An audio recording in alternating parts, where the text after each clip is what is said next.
কয়দিন ধরে এক নাগাড়ে এইভাবেই বৃষ্টি হচ্ছে। এদিকে ঘরে দুটো চালও নেই যে সেদ্ধ করে খাবো। এমন ভাবে চলতে থাকলে তো বন্যা হয়ে যাবে। কি হয়েছে গিন্নি, কি এত বিড়বিড় করছো? যেভাবে বৃষ্টি শুরু হয়েছে এমন হলে তুমি মাছ ধরতে বেরোবে কি করে গো? আর মাছ না ধরা হলে সংসার চলবে কি করে? ঘরে যে কিচ্ছুটি নেই। আরে আমিও তো সেটাই ভাবছি গিন্নি, এভাবে বর্ষা বাদলা চলতে থাকলে তো না খেয়ে মরতে হবে আমাদের সবাইকে। কাল বিল থেকে দুটো কলমি লতা তুলে এনেছিলাম।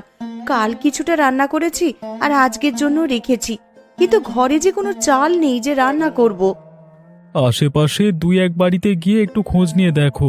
আজকে আকাশটা মেঘলা হয়ে আছে, কিন্তু বৃষ্টি শুরু হয়নি এখনো। এর মধ্যে নদীতে গিয়ে জাল ফেলে দেখি মাছ পাওয়া যায় কিনা। আশেপাশে আর কার বাড়িতে যাব? সবারই তো একই অবস্থা। বৃষ্টির চোটে কেউ তো এই কয়দিন ঘর থেকে বের হতে পারেনি। তাহলে তুমি দুটো গমের আটার রুটি বানাও গিন্নি। আজকের রাতটা না হয় আমরা আটার রুটি আর কলমি ডাঁটা সেদ্ধ খেয়েই থাকবো। সে না হয় করলাম, কিন্তু যেভাবে বৃষ্টি শুরু হয়েছে, বানের জল ভেসে আসা শুরু হলে তো বন্যা হয়ে যাবে গো। তখনকার জন্যে ঘরে তো কিছু শুকনো খাবার মজুদ রাখতে হবে। সেটাও তো আমিও বুঝতে পারছি। এভাবে চলতে থাকলে তো বন্যা হয়ে গেলে না খেয়ে মরবে। আমাকে আমার জালটা এনে দাও তো দেখি। আকাশ ভালো থাকতে থাকতে মাছ ধরতে বেরিয়ে পড়ি। ঘরে শুকনো মুড়ি আছে, দুটো চিবিয়ে যাও, না হলে পরে আবার খিদে লাগবে। না না, এখন আর কিছু খাবো না। দেখি কয়টা মাছ পেলে বাজারে নিয়ে বিক্রি করব। ওই টাকায় চাল আর কিছু সবজি নিয়ে আসা যায় কিনা দেখি। রান্নাঘরে দেখো, একটা ব্যাগের ভিতরে জাল রাখা আছে। সেখান থেকে জাল আর মাছ রাখার পাত্রটা নিয়ে যাও। ঠিক আছে, আমি তবে বের হলাম গিন্নি। সাবধানে যেও।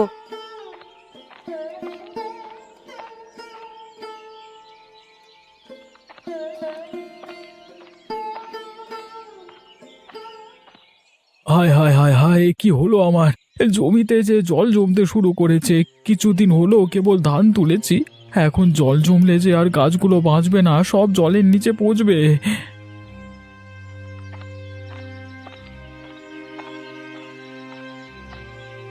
কিরে গোপাল, কি হয়েছে তোর? এভাবে আহাজারি করছিস কেন? দেখো না হারান দাদা, এই কদিনের বৃষ্টিতে আমার জমিতে জল জমেছে।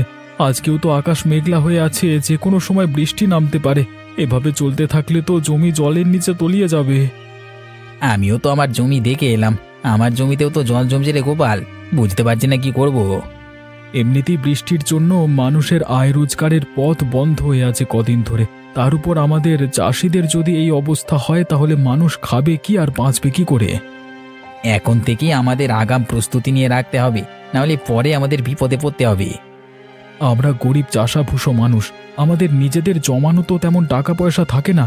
যা থাকে জমির কাজে লাগিয়ে দিই ফসলের আশায়। তা তুই ঠিকই বলেছিস গোপাল, আমরা তো ফসলের আশায় কত কি বিসর্জন দিই। আর শেষকালে যদি ফসলের এমন হাল দেখি, তাহলে তো আমাদের আর চাষবাস করবার ইচ্ছেটাই মরে যাবে। এক কাজ করলে কেমন হয় দাদা? কি কাজ? আমরা যদি সেচে জমির জল সব বাইরে ফেলে দিই, তাহলে কেমন হয় বলো তো? তুই খেপেছিস নাকি রে গোপাল? এই এত জল কি সেচে শেষ করা সম্ভব? কি করব বলো, জমির এমন হাল দেখে মাথায় যা আসছে তাই বলে ফেলেছি। বিপদের সময় এমন অস্বাভাবিক চিন্তা মাথায় আসে, কিন্তু তাই বলে তো আর বোকার মতো সেটা করতে গেলে হবে না। তাহলে এখন আমরা কি করব দাদা? কি আর করব, আকাশ পানে চেয়ে থাকা ছাড়া কোনো উপায় নেই। আকাশে রোদ উঠলে এই জল শুকিয়ে যাবে, তখন আবার ফসল বোনা যাবে যদি এগুলো নষ্ট হয় তো। আবার ফসল বুনবার মতো সামর্থ্য এখন আমার নেই দাদা।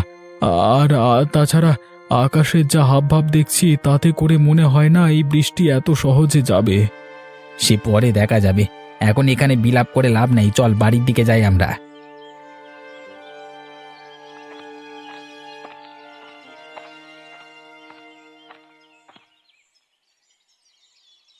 একটু সুযোগ পেলেই হলো, এই মেয়ে কাদামাটি নিয়ে খেলতে বসে যাবে। জামা কাপড় ময়লা হলে আজ তোর কপালে দুঃখ আছে ননি, এই আমি বলে দিলাম। আমার একটু খেলাধুলো তোমার সহ্য কেন হয় না বলো তো মা? তোর খেলাধুলো আমার সহ্য হবে কি করে? খেলা করতে গেলেই তো জামা কাপড়ে কাদামাটি মাখিয়ে আসিস। এই বৃষ্টি বাদলার দিনে আমি জামা কাপড় শুকাতে দেবো কোথায়? পর এত দিন বৃষ্টিতে আমি দুদণ্ড বাইরে বেরোতে পারিনি, আর কতক্ষণ আমাকে ঘরবন্দি হয়ে থাকতে বলছো তুমি? এই মেয়ের চোপা দিন দিন বেড়েই চলেছে। দিন দিন বড় হচ্ছিস আর আদব কায়দা সব ভুলতে বসেছিস দেখছি। মা, ও মা, আমার না খুব খিদে পেয়েছে, আমাকে কিছু খেতে দাও না মা। একটু আগেই না গুড়মুড়ি খেয়ে খেলতে বসলি, এখনই তোর খিদে পেয়ে গেল? অভাবের স্বভাব নষ্ট, কথাটা তো সত্যিই দেখছি। পেটের খিদে কি আর অভাব মানে বলো? আমার যে একটু বাদে বাদেই খিদে পায় মা। গুড় মুড়ি যা ছিল সব তো খেয়ে সাবার করেছিস একাই। এখন তোকে আর কি খেতে দিই বলতো? ঘরে কিচ্ছুটি রাখার উপায় নেই তোর জন্যে। খাবার দেখলেই কখন খেয়ে শেষ করবি সেই চিন্তা তোর। এখন আমার খুব খিদে পেয়েছে, আমায় কি খেতে দেবে দাও। রান্নাঘরে পান্তা ভাত রাখা আছে তোর বাবার জন্য, সেখান থেকে কিছু ভাত নিয়ে খা, আর বাকিটুকু তোর বাবার জন্য রেখে দে। পান্তা ভাত কি দিয়ে খাবো মা? তরকারি কি কিছু আছে? না, পেঁয়াজ আর লঙ্কা দিয়ে ডোলে খা। দুপুরে কচু ঘন্ট করে দেবো খন। শুধু পেঁয়াজ আর লঙ্কা দিয়ে কি ভাত খাওয়া যায় নাকি? তুমি আমাকে অন্য কিছু বানিয়ে দাও না মা। ঘরে আর কিচ্ছু নেই রে মা, এখন পান্তা ভাত খা। একটু বাদেই তো আবার দুপুরের রান্না বসাবো। রান্না হয়ে গেলে তখন আবার গরম গরম ভাত খাস। ঠিক আছে মা, তাই দাও তবে আমাকে। তুই রান্নাঘরে গিয়ে নিজে নিয়ে খা না, আমি দেখি কচুগুলো কেটে ফেলি। আর সাবধানে যাস, উঠানে আবার পা পিছলে পড়লে কিন্তু ব্যথা পাবি।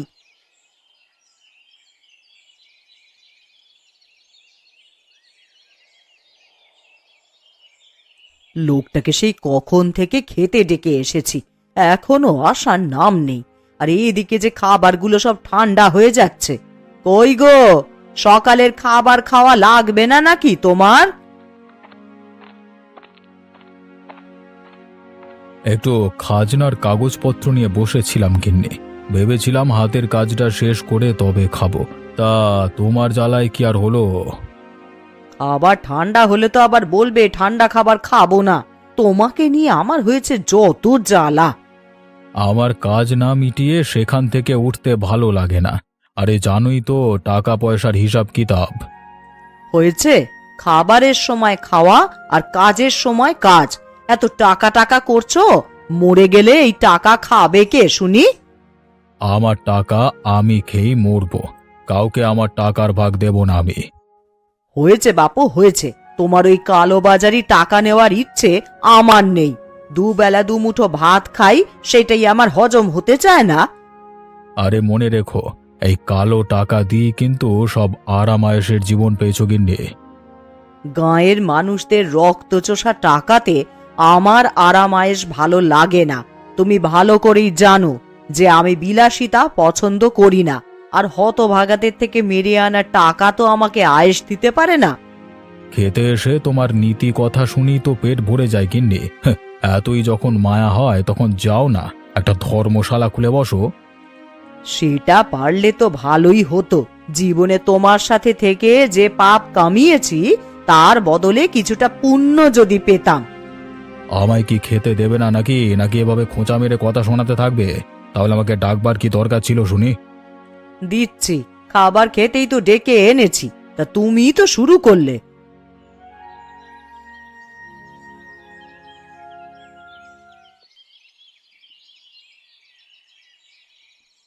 ননি, ও ননি, একবার এদিকে আয় তো মা।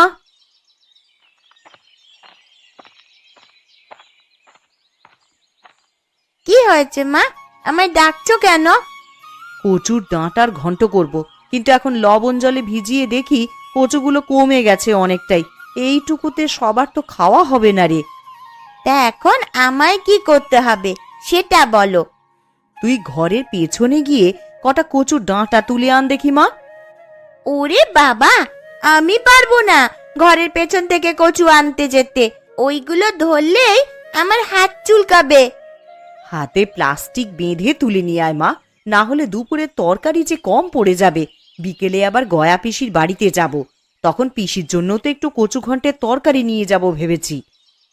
গয়া দিদার বাড়িতে যাবে মা? হ্যাঁ রে মা, অনেক দিন হলো পিসির দেখা নেই, তাই ভাবছি একবার গিয়ে দেখা করে আসি। বেশ, তাহলে আমিও যাব। আমি এক্ষুনি কচুর ডাঁটা তুলে আনছি মা।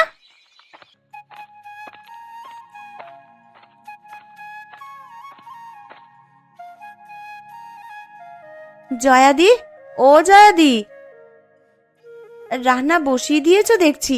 আমার তো এখনো কিচ্ছু করা হলো না গো। আরে কমলা যে, আয় বস এখানে। না দিদি, বসতে আসিনি, আমি এসেছি তোমার কাছে কিছু চাইতে। কি চাইতে এসেছিস কমলা? ঘরে রান্না করার মতন কিচ্ছুটি নেই দিদি। এখন কি রান্না করব ভেবে পাচ্ছি নে। কাল কটা কলমির ডাঁটা তুলে এনেছিলাম, তাই দিয়েই কালকের দিনটা কোনো রকমে চলেছে। আমার ঘরেও তেমন কিছু নেই রে কমলা। এই দেখ না, ননিকে ঘরের পেছনের জমি থেকে কটা কচুর ডাঁটা তুলে আনতে বলেছি। আমাকে আজ সের চাল দেবে দিদি? আমি কাল আবার দিয়ে যাব তোমায়। ওমা, থাকলে কেন দেব না? ওইখানে চালের মটকা থেকে চাল নিয়ে যা তুই। উনি রাতের চাল নিয়ে এলেই আমি কাল সকালেই চাল ফিরিয়ে দিয়ে যাব তোমায়। সেসব নিয়ে তোকে ভাবতে হবে না, এখন চাল নিয়ে গিয়ে রান্না বসা যা, না হলে ঠাকুরপো বাড়ি এলে কি খেতে দিবি? ঠিক আছে দিদি।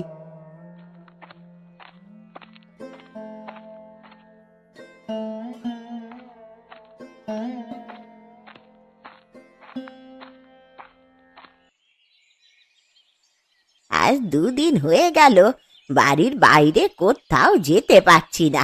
এইভাবে জলবন্দি হয়ে কি থাকা যায় নাকি? ঠিক মতো 2 দিন রান্না খাওয়াও হচ্ছে না।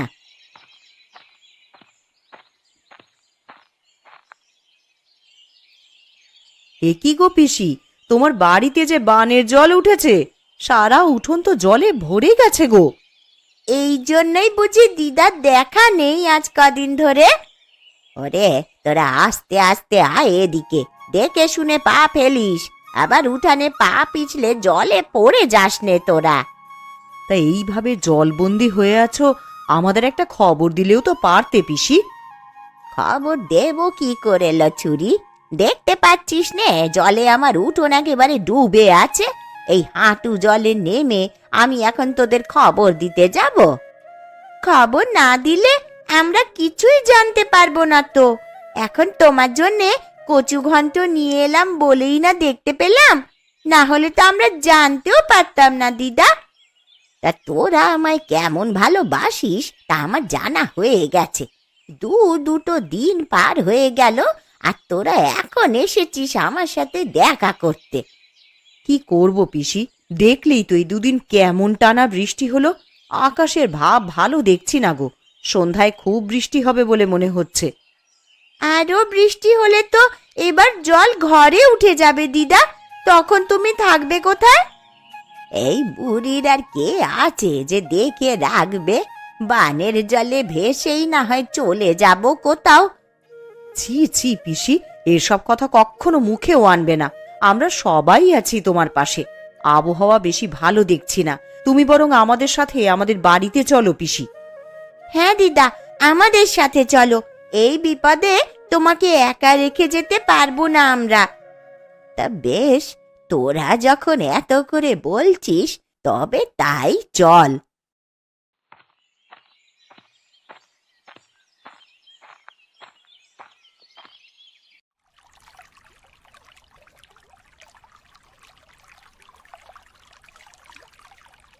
ভাগ্যিস কিছু শুকনো খাবার এনেছিলে, না হলে তো আমাদের দুর্ভোগের শেষ ছিল না।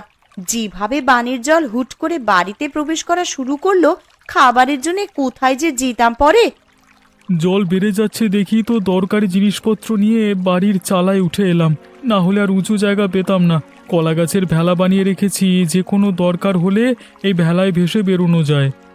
কিন্তু যেইভাবে চারপাশে বানের জল বাড়ছে, আমার যে বড্ড ভয় হচ্ছে গো। জল বেশি হলে তখন যাব কোথায় আমরা?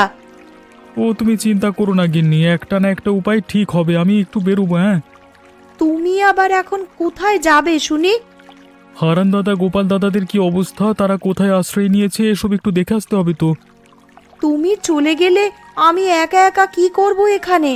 জল যদি বেড়ে যায় তাহলে আমি একা হাতে কিভাবে কি করব? ওসব নিয়ে চিন্তা করো না গিন্নি, কলা গাছের ভেলা তো একটা বানাইনি, মানে আমি আগে থেকেই আর একটা ভেলা বানিয়ে রেখেছি। কোনো বিপদের আভাস পেলে জিনিসপত্র নিয়ে ভেলায় চড়ে বসবে। হ্যাঁ, না বাবা, আমার একার এত সাহস হবে বলে মনে হচ্ছে না। হবে গিন্নি হবে, বিপদে পড়লে মানুষ সব করতে পারে। ভাবছি সবাইকে নিয়ে মোড়লের বাড়ি যাব কিছু সাহায্যের জন্য, আর সাথে করে জালটা নিয়ে যাব। বানের জলে ভাসা কোনো বড় মাছ পেলে ধরবো। মানুষ বাঁচবে কি করে তাই ভেবেই মাথা খারাপ হয়ে যাচ্ছে, আর তুমি কিনা বানে ভাসা মাছ ধরবে? হ্যাঁ গো হ্যাঁ গিন্নি, যদি ভালো মাছ পাই তবে আমরা সবাই মিলে সেটা তো খেতে পারবো। কারোর কাছেই যে খাবার জিনিস তেমন কিছু নেই। তা তুমি ঠিকই বলেছ, এই সময় তো নদী নালা সব ডুবেছে, বড় বড় মাছ এখন বানে ভেসে আসবে। আমি জালটা নিয়ে একটু ঢু মেরে আসি, আর দেখে আসি সবার কি অবস্থা। ঠিক আছে, সাবধানে যেও, আর তাড়াতাড়ি ফিরে আসবে কিন্তু। ঠিক আছে গিন্নি।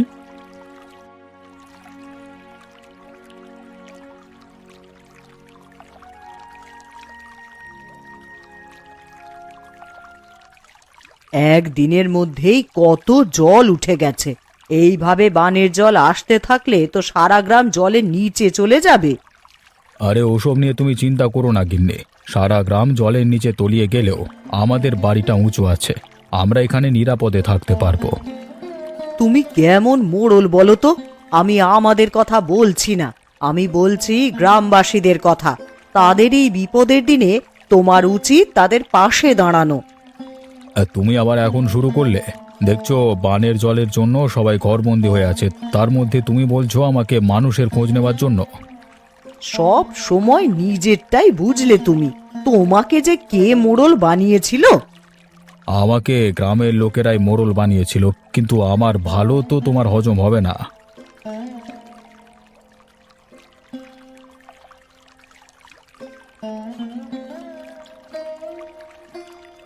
মোড়ল মশাই বাড়িতে আছেন নাকি?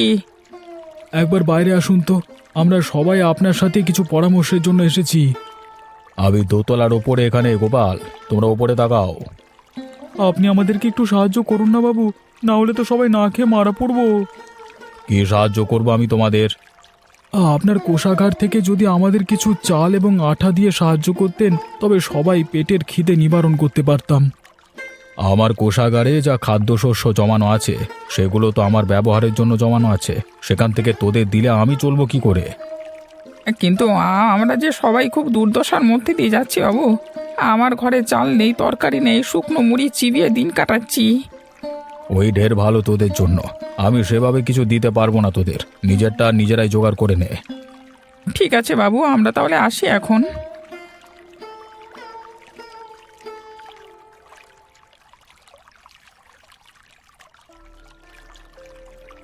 ও মা, দেখো ওই দেখো, কত বড় একটা মাছ দেখা যাচ্ছে বানের জলে। আরে তাই তো রে, এমন বড় মাছ তো আমি আগে কখনো দেখিনি। এটা কি মাছ গো পিসি? দেখে তো মনে হচ্ছে বিশাল একটা কাতলা মাছ হবে এটা। ওই তো বাবারা সবাই চলে এসেছে। বাবা জানো, এই বানের জলে বড় একটা কাতলা মাছ ভাসতে দেখা যাচ্ছে। কি গো, কোনো সাহায্য পেলে মোড়লের কাছে? না গো গিন্নি, মোড়ল আমাদের কোনো সাহায্য করতে রাজি হলো না। এখন এই বিপদের দিনে আমরা যে কি করব? ঘরে যা ছিল সব তো প্রায় ফুরাবার পথে। এগুলো পুড়িয়ে গেলে খাবো কি আমরা তখন? তোরা মাছ ধরা শুরু কর, বড় কাতলা মাছ দেখা যাচ্ছে বানের জলে। ধরতে পারলে বিক্রি করে অনেক টাকা পাওয়া যাবে। তা তুমি মন্দ বলনি পিসি। ওই যে বাবা, দেখো কত বড় একটা মাছ। এমন মাছ আমি জীবনেও কখনো দেখিনি। তুই দেখবি কি রে? আমরাও যে এমন বড় মাছ আগে কখনো দেখিনি। এই মাছ আমাদেরকে ধরতেই হবে, যে যা পারো তাই নিয়েই চলো। আমরা মাছটা ধরবার চেষ্টা করি, আর আমার কাছে জাল আছে। তবে চলো মাছটার পিছু করি।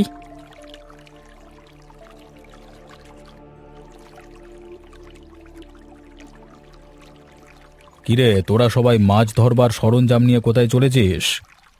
আগে মোড়ল মশাই, বানের জলে এক বড় কাতলা মাছ ভেসে উঠেছে একটু পর পর। তাই আমরা সবাই সেটা ধরতে বেরিয়েছি। ওই তো মাছটা আবার ভেসে উঠেছে। আরে সত্যি তো, মাছটা যে অনেক বড় দেখছি। আমি এর আগে এমন বড় মাছ কখনো দেখিনি গো। কুবের, তুই জাল ফেল, আমরা বল্লম ছুঁড়ে মারি, দেখি কোনোভাবে মাছটাকে ধরা যায় কিনা। ধরা যাবে মানে? এক্ষুনি ধরে ফেলবো, আমি এই জাল ফেললাম।